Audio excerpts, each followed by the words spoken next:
we can do it.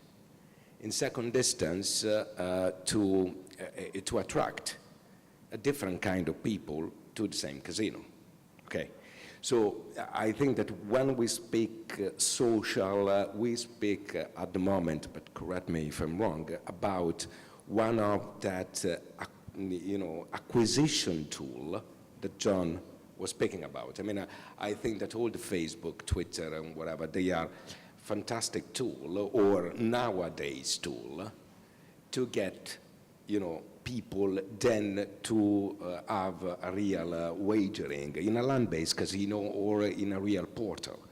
So if I have to think about social as an opportunity, it's an opportunity for every land-based casino where regulation does not allow to do real money wagering.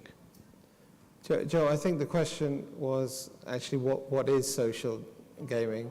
So social gaming, in my view, is it will have mimic the same sorts of online gaming things. So that might be poker, that might be slots, that might be casino, there may be sports in a fantasy world, but it's done without real money and it's done for points. And points, you're doing it either to advertising model or you're doing something else by using points to retain and capture those people.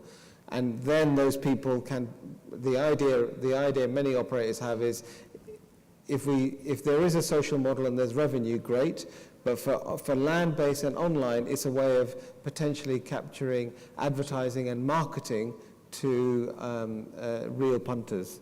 That's essentially, but I think I'll let... Can I ask, sorry, can I just follow up? Are you just saying that we've rebranded free games as social? So free poker, free casino games as social games? So I'll just quick 2 seconds, is that look at it as though there's three verticals, okay? You have mobile, you have internet, and you have traditional casino. These are three verticals by which you want to make sure your technology addresses. Then you have different types of content. Correct. And a business model you can drive through those three verticals. One, you can simply just say free, meaning you go into that vertical and you can play a game and you just sit there and it doesn't cost you anything, you just play. That's free. Then you have what's called virtual credits. This is where you can actually spend money, but you can't win money. That's social. I can play, I spend money to play, but I can't win in return anything of currency value. The third level, which is where we're all wanting to go, which is where New Jersey is or some places in Europe, is regulated wagering, where I go in, I can play content and spend, but in return I can actually win money back. So three verticals, three forms of gaming is the way I would put it. Mr. Morris, I know, is very well versed in all of these verticals, so I'm not going to tell you how to suck eggs. But what I will say is, if you want a very simple definition, money in, no money out. And I think that's, if I was wanted to take away something, money in to play, it's an entertainment product, but you can't cash out. So social gaming is an acquisition tool? Acquisition, marketing, converting? I would say possibly, but yeah, I'd say it's an acquisition tool, but at a great cost for a B2C operation, and it's the retention of the players that is extremely difficult unless you've got the scale.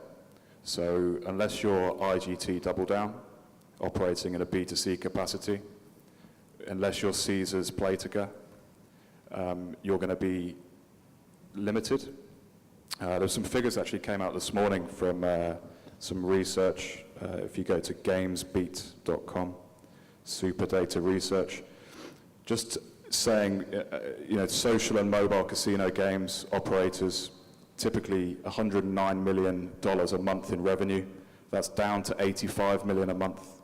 And that's purely down to retention and scale. So these operators, if you've got funds to retain your players, MGM, My Vegas have got a team of about 40 people dedicated solely to retention.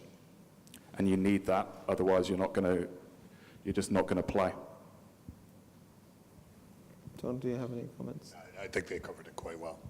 I agree with everything that's here. I mean, essentially what we tend to use mobile for is to keep our players engaged and also to be offer things like Joe had mentioned into regulated places where we can't offer our additional products. For instance, from our side, again, we look at social as, from our company's perspective, as like a fantasy sports or things that are like in the United States and even in some places here in Asia, where fantasy sports is not considered gambling. It actually has a carve out from legislation that allows you to play, and yet at the same time, you can monetize certain aspects of fantasy sports and bracket contest to the favor of both the operator and to the player. So I agree that you know, there are several different ways to be able to reach a customer, a lot like what John said,